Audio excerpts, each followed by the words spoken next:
ભાડુઆતની માહિતી પોલીસ સ્ટેશનમાં કેમ નથી આપી એમ કહી પોલીસ કેસ કરવાની ધમકી આપી લાંચની માંગણી કરનાર ડિંડોલી પોલીસ મથકના તાબા હેઠળની ડિંડોલી પોલીસ ચોકીના પીએસઆઈ વીડી મહિડાએ લાંચ પેટે ₹20,000 સ્વીકારાતા એસીબીએ ઝડપી પાડતા પોલીસ બેડામાં ખળભળાટ મચી ગયો છે।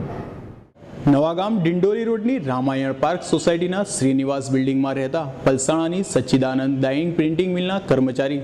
સુનિલ સુદામ પટવેના મકાનમાં રહેતા ભાડુઆત વચ્ચે સામાન્ય બાબતે મારામારી થઈ હતી, જેથી આ મામલો ડિંડોલી પોલીસ મથકમાં પહોંચતા ડિંડોલી પોલીસ ચોકીના પીએસઆઈ વીડી મહિડાએ સુનિલને પોલીસ ચોકીમાં બોલાવી ધમકી આપી હતી અને કહ્યું હતું કે તમે પોલીસ કમિશનરના જાહેરનામા મુજબ ભાડુઆતી માહિતી પોલીસ મથકમાં કેમ આપી નથી, તમારા વિરુદ્ધ કેસ કરી જેલમાં પૂરી દઈશ તો લાખેક રૂપિયાનો ખર્ચ થઈ જશે। આથી સુનિલ ડરી ગયો હતો, પરંતુ તેણે સમાધાનની વાત કરતા પીએસઆઈ મહિડાએ કેસ નહીં કરવા લાંચ પેટે ₹20,000ની માંગણી કરતા સુનિલે એસીબીના ઇન્સ્પેક્ટર વીડી પાટીલનો સંપર્ક કર્યો હતો અને સઘળી હકીકત જણાવી હતી। ત્યારબાદ એસીબીએ ગોઠવેલ છટકામાં પીએસઆઈ મહિડા ડિંડોલી પોલીસ ચોકીમાં જ લાંચ પેટે ₹20,000 સ્વીકારતા રંગે હાથ ઝડપાઈ ગયા હતા।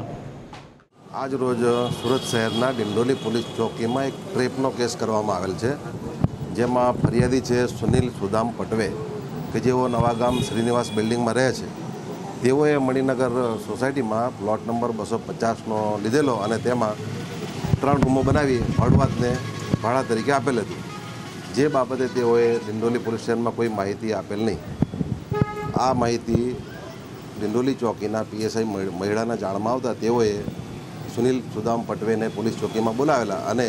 તમે ભાડુઆત રાખી પોલીસ સ્ટેશનમાં જાણ કરેલ નથી, એટલે આ બાબતે તમારી વિરુદ્ધમાં ગુનો નોંધવામાં આવશે, તમે જેલમાં જશો। તમારે કંઈ પટાવટ કરવી હોય તો પ્રથમ 40,000ની માગણી કરી હતી અને રકજકની અંતે ₹20,000 નક્કી કર્યા હતા અને આજ રોજ સાંજે ડિંડોલી ચોકીમાં આવીને આપી જવાનો નક્કી થયેલ, જે આધારે સુનિલભાઈએ આજરોજ સવારમાં અમારી કચેરીમાં આવી તેમની ફરિયાદ આપતા અમોએ તેમની ફરિયાદ લીધેલી, પંચોના માણસો બોલાવી આગળની કાર્યવાહી કરેલી અને લાંચના છટકાનું આયોજન કરેલ અને નક્કી થયા મુજબ ડિંડોલી પોલીસ ચોકીમાં આવી ફરિયાદીએ પંચની સાથે પીએસઆઈ મહિડાને ₹20,000 આપતા તેઓએ સ્વીકારી લઈ પોતાના પેન્ટના ખિસ્સામાં મૂકી દીધેલા। દરમિયાન અમોએ છાપો મારી તેઓને રંગે હાથ ઝડપી પાડેલ છે।